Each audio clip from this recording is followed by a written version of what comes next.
കേരളത്തിലെ ബി.ജെ.പിയിൽ അധ്യക്ഷ പദവികളിലേക്ക് വനിതകൾ വരുമോ എന്ന ചോദ്യത്തിന് അസ്വസ്ഥനായി സംസ്ഥാന പ്രസിഡന്റ് കെ സുരേന്ദ്രൻ. CPM-ന് എത്ര മഹിളാ സെക്രട്ടറിമാരുണ്ടെന്നായിരുന്നു സുരേന്ദ്രന്റെ മറുചോദ്യം. ഒരു അധ്യക്ഷ പദവികളിലേക്കും തിരഞ്ഞെടുപ്പ് നടത്തില്ലെന്നും കെ സുരേന്ദ്രൻ പറഞ്ഞു.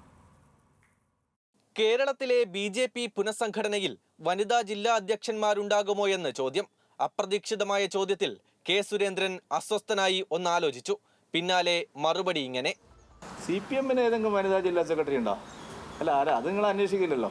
കേരളം ഭരിക്കുന്ന CPM അല്ലേ. ഒരു ജില്ലാ സെക്രട്ടറിയെ വനിതയാക്കോ? ജില്ലാ അധ്യക്ഷന്മാരെ ഈ മാസം 27-ന് പ്രഖ്യാപിക്കുമ്പോൾ മഹിളകൾക്കും ന്യൂനപക്ഷ വിഭാഗക്കാർക്കും പരിഗണന ഉണ്ടാകുമെന്നും സുരേന്ദ്രൻ പറഞ്ഞുവച്ചു.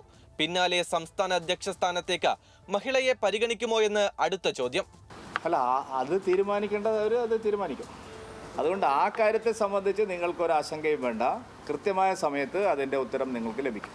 ഒരു അധ്യക്ഷ സ്ഥാനത്തേക്കും തെരഞ്ഞെടുപ്പുകളില്ല. സംസ്ഥാന അധ്യക്ഷ സ്ഥാനത്തേക്കുമില്ല, ജില്ലാ അധ്യക്ഷ സ്ഥാനത്തേക്കുമില്ല. സംസ്ഥാന അധ്യക്ഷനെ നിശ്ചയിക്കാനുള്ള നടപടികൾ ദേശീയ നേതൃത്വം ദ്രുതഗതിയിലാക്കുകയാണ്. കെ സുരേന്ദ്രൻ മാറുമെന്ന് ഉറപ്പായതോടെ പല പേരുകളും ചർച്ചയാകുന്നു. എന്നാൽ ആരാകുമെന്ന കാര്യം ചോദ്യചിഹ്നമായി തുടരുകയാണ്. ന്യൂസ് മലയാളം, തിരുവനന്തപുരം.